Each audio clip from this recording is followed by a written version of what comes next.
wants to press back into the press. I'll take extra as well. We got two left. I got one left.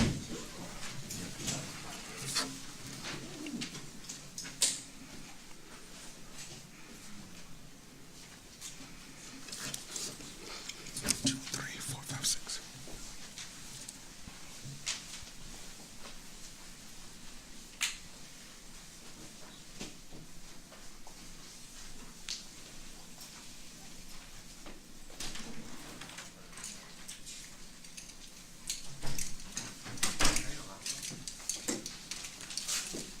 The laptop's underneath. Oh, okay. No, you're fine.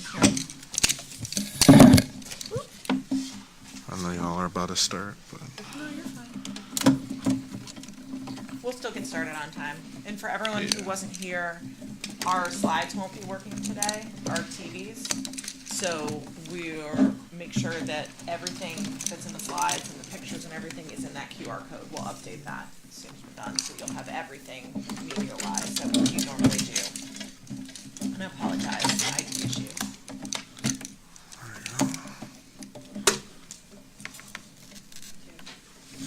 I just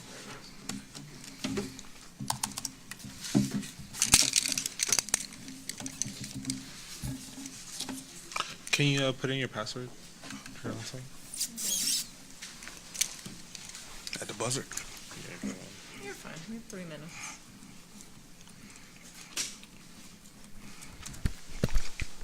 Mic check later. Oh, yeah. All right, go ahead. No, go ahead.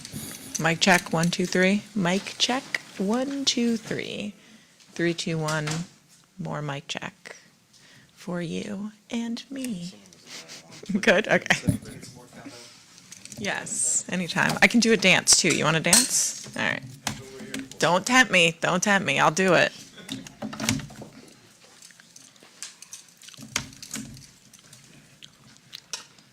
I apologize. I don't. All right, you have 1 minute. We're good. Yes. All right. You can leave my office how it is. Yeah, don't touch nothing. Don't pull that rack. I want to make sure it's on. I would take that off speaker. For y'all press conference. Thank you. Are we? Did that just work? There you go. Okay. Oh, Snapdragons. Final hour bonus for you guys. All right. Great news. It's going to be a great day. Awesome.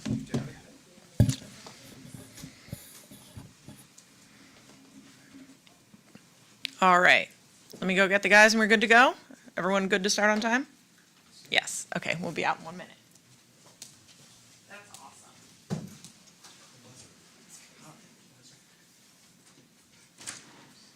No, they just started working.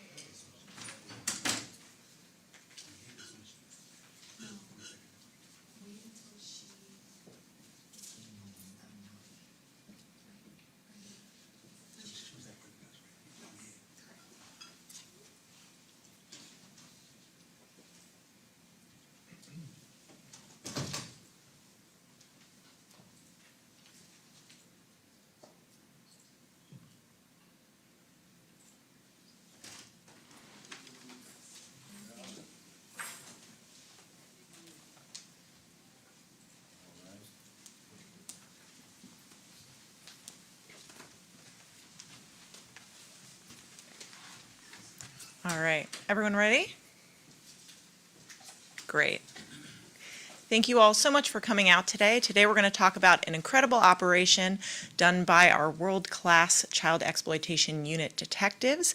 Today speaking will be Chief Kevin Davis and our Assistant Chief of Investigations, Brooke Wright. Chief? Thank you, Katie, and good morning to everyone. This operation is not unlike other operations that we've shared with our community in the past.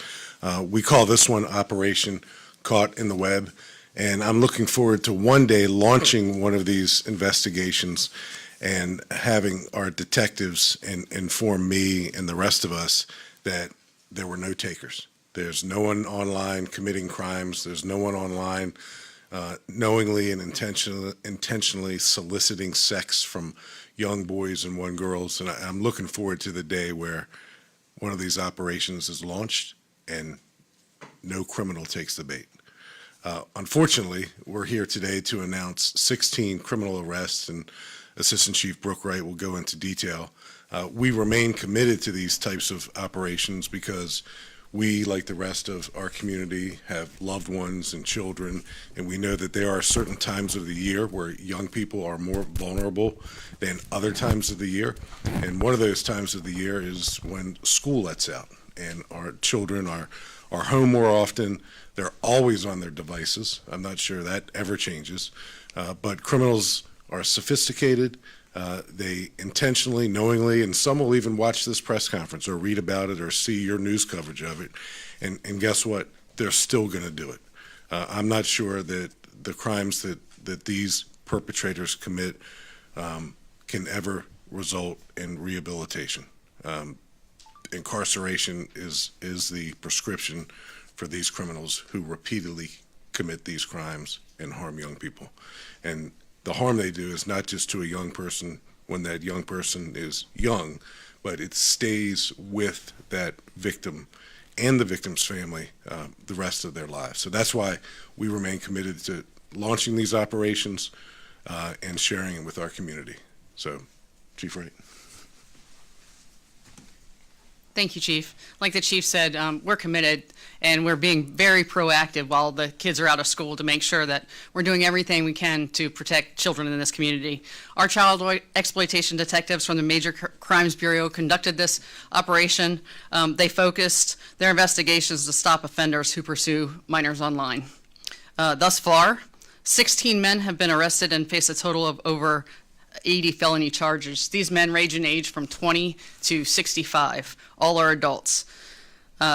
Our detectives were joined by the Violent Crime Suppression Unit from our Organized Crime and Intelligence Bureau.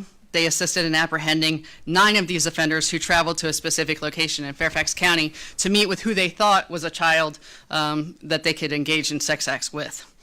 We know that these offenders often have communications with other offenders. They share child sexual abuse material and other information, and so we do anticipate that a lot of these cases will result in future arrests. That has happened in almost all of these operations. As we dig into more investigations, as the investigations don't stop when the arrest occurs. There's obviously evidence that the detectives will be analyzing following these arrests that may lead to other investigations and identifying other perpetrators and other victims. I do want to share some information that's particularly disturbing regarding the actions of these offenders who believe they were chatting online with children. Many of these offenders requested explicit images or videos from children. Some arrived to the meeting location with things like contraceptives, alcohol, and drugs that they plan to use with their child victims. Some sent the undercover detectives images of their own genitals and adult pornographic material to demonstrate the acts that they wish to perform with these child victims. At least one maintained online contact for months prior to making plans to meet. One suspect even traveled from Canada, believing that the child's victim's parents were out of town. One specifically described wanting to cause bodily harm to the victim during these planned sex acts. One suspect was already a registered sex offender, and one of the offenders admitted to having previously had sex with someone he believed was 12 or 13 years old. We're providing this information because we want to prevent the children in our community from being victims. Parents, we're asking you to please talk to your children about their activities online. Monitor the online activity of your kids. Technology eludes a lot of us who are older, and we know that it's hard to talk to your kids about something that you might not be as familiar with as far as the technology. I would point parents to go to missingkids.org. That's a webpage from the National Center for Missing and Exploited Children. There's a tab for education, and you can look at some online recommendations and educate yourself about what your kids are being exposed to. For kids, it's normal to go online, but it is not normal for adults to form relationships with children online. If someone's contacting you that you do not know, please do not respond to them. If you have responded, just stop and tell a trusted adult, tell a parent, tell a guidance counselor, a coach, somebody who you trust what is happening. For the offenders, we want them to know that our investigations are continuing, and we're striving to protect everybody in the community. And we're asking anyone with information about these or any other predators to contact the Major Crimes Bureau at 703-246-7800, option 6, or Crime Solvers at 1-866-411-TIPS or 8477. And with that, we'll take any questions. At this point, Carolina from Telemundo, DC. At this point, anything you can say about more on their behaviors?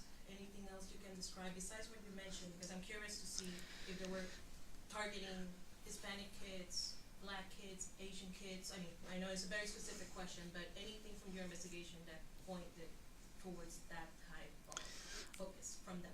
I don't have that specific information in front of me, and obviously we want people to have their day in court and have specific behaviors revealed as evidence. But generally, there's some gender, age range that they have a preference of, and that's who they're looking for. And I don't have specifics on each the suspects. Chief Wright, can you take us through how this all starts and what the process is like and where you go online to find these people? So there are various apps and websites and applications that detectives will go to that they know young people use, and oftentimes the predators will address them first and solicit their contact first. At some point during the conversations, the detectives who are posing as a young person will identify themselves by age, and it's always obvious that it's going to be illegal to have continued contact and or meet up with them and have any kind of sexual relationship with them. Yes, ma'am. Randy Bass with DC News Now. Thanks for taking our questions. Can you speak to some of the platforms that were used, whether detectives were on there waiting, or whether they, the detectives themselves who were behind this, were solicited for these kinds of activities and crimes? I mean, what kind of platforms were used here? So there's the obvious ones that anyone knows that young people use. Young people use Snapchat and Facebook Messenger or whatever messaging platforms, but there's always new apps popping up, and that's why I'm saying I don't want to identify just one or two specific type of apps. There's always things that are popping up that parents need to be aware of, and detectives will go on any of these applications where they've identified perpetrators are operating, and they will wait to be solicited. Yes, sir. Any of these perpetrators, do you know if they were in jobs that were with kids, either in school, or centers, anything of that nature? No, great question. We have not identified that any of these offenders are in positions where they have care of children. And you mentioned how some offenders would communicate with each other, sharing photos or whatnot. Is that any of these cases? Did any of them know each other? These offenders, not necessarily known to one another, but at least one offender has provided information on other offenders, and it's led to another case that's being investigated. Just because they know each other? And It's another part of the country, so they know each other online. Yes, sir. Can you tell us which one is the registered sex offender, and then I have a follow-up? I believe his name is Heyman. Heyman? Yes, sir. Benjamin? Yes. We find him on the sex offender registry in Virginia. He is on the sex offender registry in Virginia. He was convicted and put on the sex offender registry in 2018. Okay, and I have a question for the chief. I came out here, Chief, when you held another one of these news conferences. It was December 28th of 23, I believe it was, and you named 10 men in a very similar sting. Once I was assigned this, I went back and I just picked 4 of those names of the 4, just out of the blue, 4 of the 10, and all those charges were nollied. Were you aware of that? Are you aware that any of the other 6 that I didn't search were nollied as well, and did that lead to changes in how you're now conducting this operation? Well, thank you, Paul. That's not the first time you've broken news to me. But I appreciate the information. It's certainly something we'll follow up on to see what, if anything, happened that calls for improvement. But, you know, our criminal justice system is beyond the detectives who do this work, beyond the police officers. So whether it's inside of a courtroom with prosecutors and judges and sometimes juries, sometimes these cases go in a direction where we would rather it not go. We would rather these offenders who are habitual, who are very sick, demented people, be held accountable for their crimes committed against children, and we prefer incarceration. That's easier said than done sometimes, but we'll certainly go backwards and take a look at previous arrests and see what happened to those defendants. So I didn't know about it. Detectives certainly are aware of much more information regarding these cases as they travel through the criminal justice system. But it doesn't deter us from this work. So if a case, whether it's one of these cases or any other criminal case, doesn't go the direction where we hoped it would go inside of a courtroom, that does not deter us from following the law and holding lawbreakers accountable. But it's disappointing to hear that. Matt. In the same vein, you mentioned incarceration being the main option here. Do you think the penalty is harsh enough? And do you truly believe that these guys aren't able to go through rehab, be rehabilitated? Yeah, I know I said that, and that's just with the benefit of experience, and certain types of criminal offenders are certainly worthy of rehabilitation and second chances. It's just been my experience that people who commit this particular crime don't do well with changing their stripes. And you can see some of the age ranges of the persons that we arrested. I think the oldest one was 65 years old. He didn't wake up at 65 and start committing these types of crimes. He's likely committed them his entire life. So when I say that incarceration is the prescription for people who commit this type of crime, I say it knowing full well that many people who get introduced to our criminal justice system do get second chances and do get rehabilitated. But the folks who commit this crime, it's just not been my experience that they fall into that category. Nick Minock. Nick Minock with WJLA. Chief, are Tier 3 registered sex offenders allowed to be at playgrounds or schools or places where there are day programs for children? Nick, that specific question probably requires me to get a specific legal answer and give it to you. But if you have a broader question, I'd be more than happy to answer it. Well, how about this one? Why hasn't the Fairfax County Police Department charged registered sex offender Richard Cox for allegedly going to rec centers, exposing himself allegedly to women and girls in locker rooms, and visiting Franconia Rec Center that has a licensed preschool, and also visited, according to the Park Authority, a playground? Why hasn't the police charged Mr. Cox in this case? So, Nick, I'm going to go through this, and this is being recorded, so please take the time to go back and listen to my response to your very specific question about Richard Cox.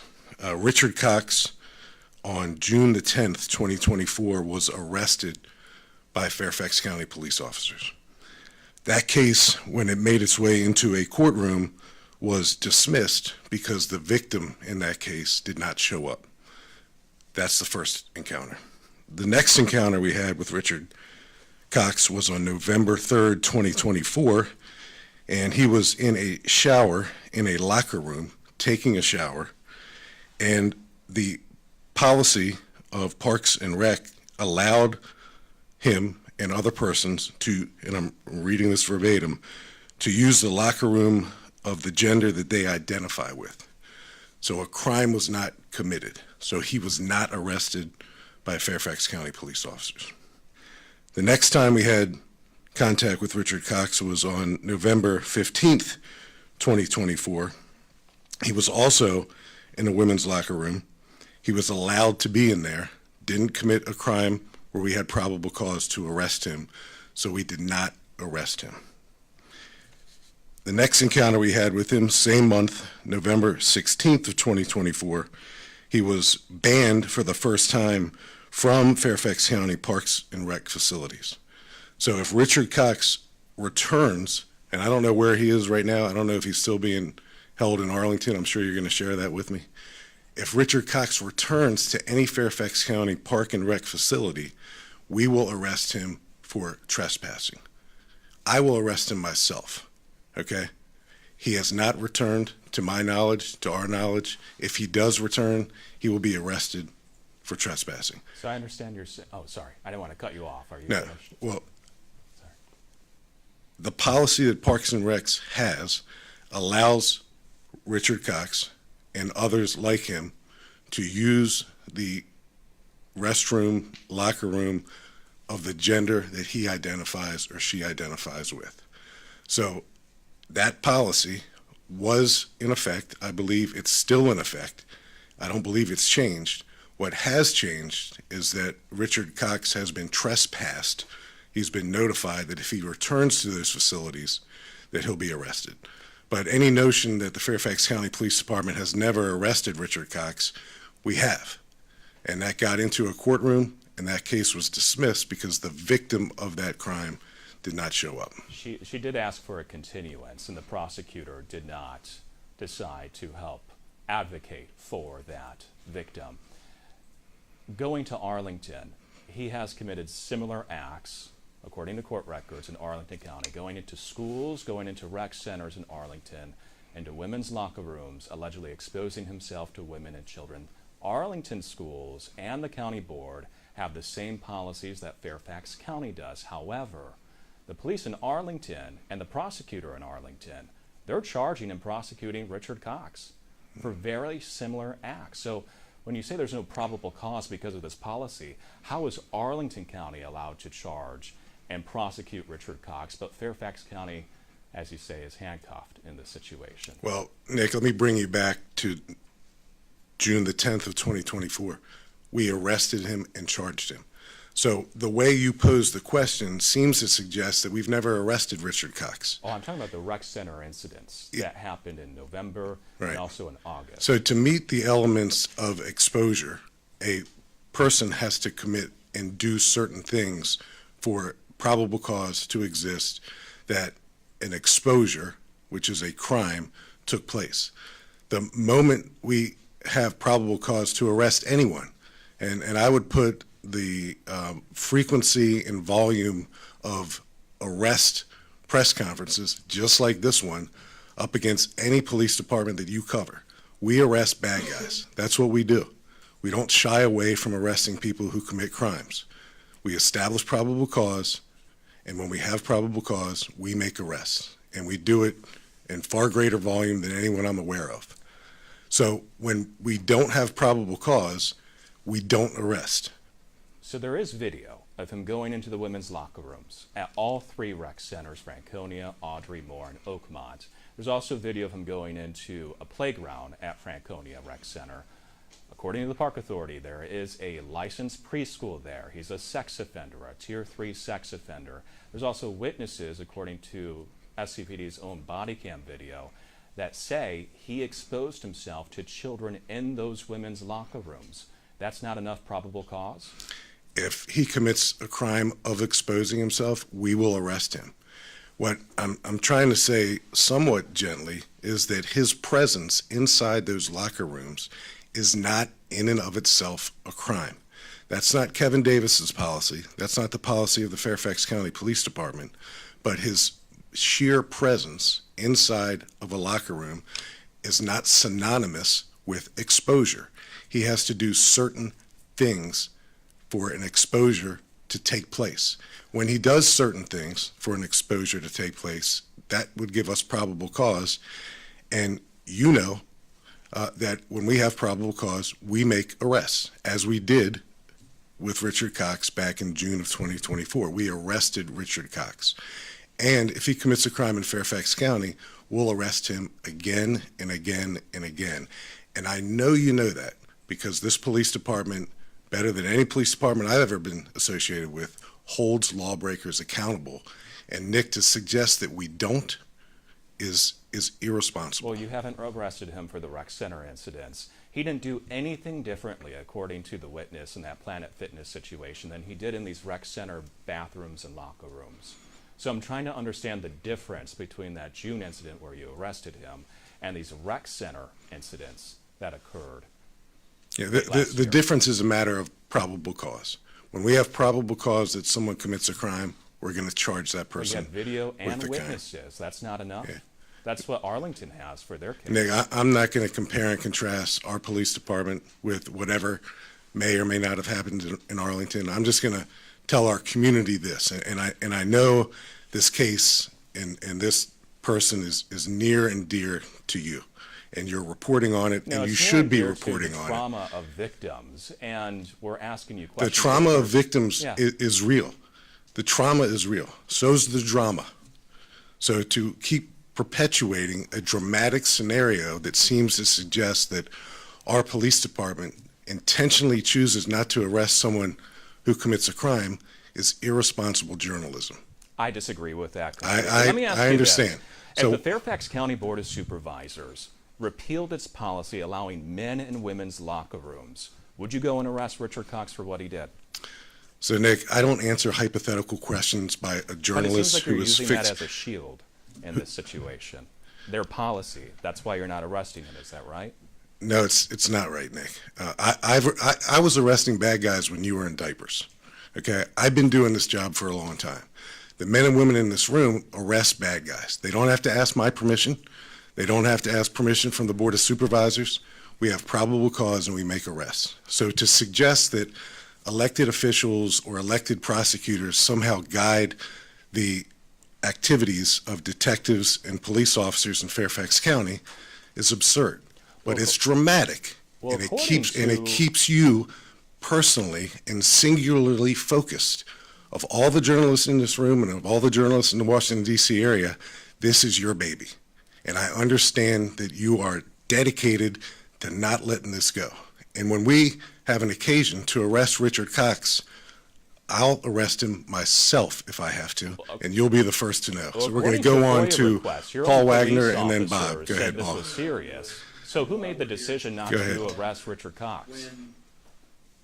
When these meetups are scheduled with the detectives and your arrest teams, number one, are body cameras in operation at the time?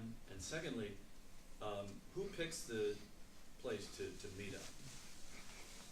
Yeah, I'll be rather non-specific about the places they choose to meet up because we want to be able to be successful in the future. But the detectives determine where those areas are. And the apprehensions that were made were, like I said, assisted by a violent crime suppression unit, and they are equipped with body-worn cameras. And was there any resistance, and were weapons found on any of these men? I'm not aware of any weapons that were found. A couple did try to flee and were quickly apprehended. But from the others, I don't know of any resistance or any force that was used. Canada, is that the furthest you've ever had someone travel from? I'm not sure. That's the furthest I know, but some of the detectives who have been doing this a long time would probably know more. We can double check that for you. Yes, sir. What is your advice, and Mike can always give you, what is your advice to parents? I know you kind of get a little bit, like, what would you tell them if they come to you, how do I spot this, how do I, tell you about this? Well, I can speak from my experience as a parent. My daughter's grown now, but I will tell you, when they're in high school, they tend to be pretty self-sufficient, and so we think they can take care of themselves. And I would say that's probably the time that's most important to be having conversations with them, to be having dinner with them and having conversations. And something happens when you walk along beside each other and you're not staring at each other. So take the dog for a walk and talk to your kids about what they're doing, about what their friends are doing, right? Like, if their friends are doing certain things and they're talking to you about it, they're probably doing it too.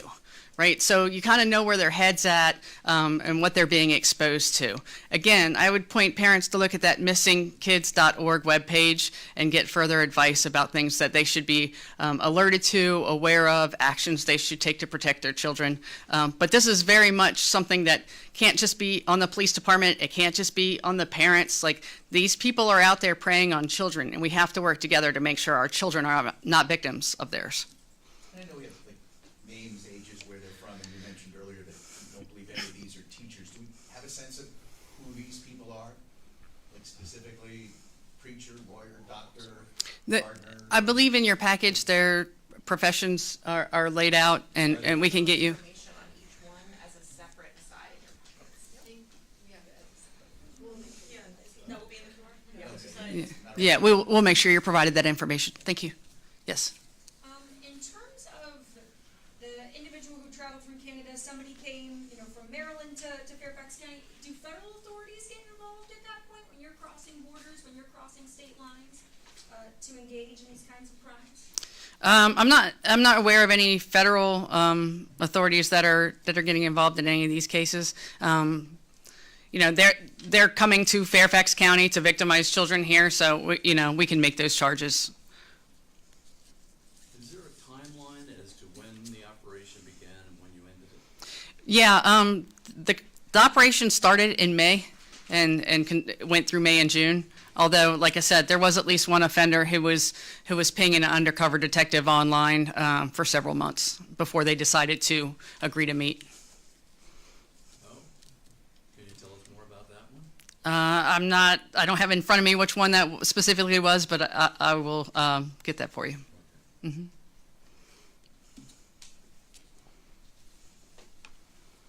Again, we thank you all for coming today. This is really important. Kids are out of school.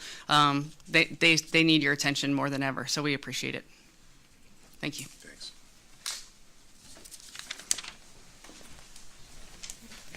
Thank you all so much for coming out today. We are going to be posting all this information with the stuff that we talked about on our blog and on our socials at Fairfax County PD. Thank you.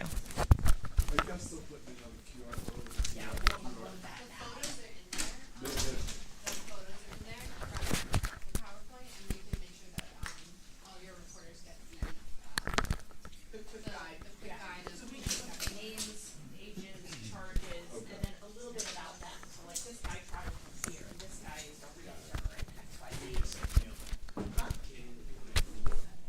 I'll email it. Okay. Thank you guys. No problem at all. We try to make it easy. You know, we have a little staff.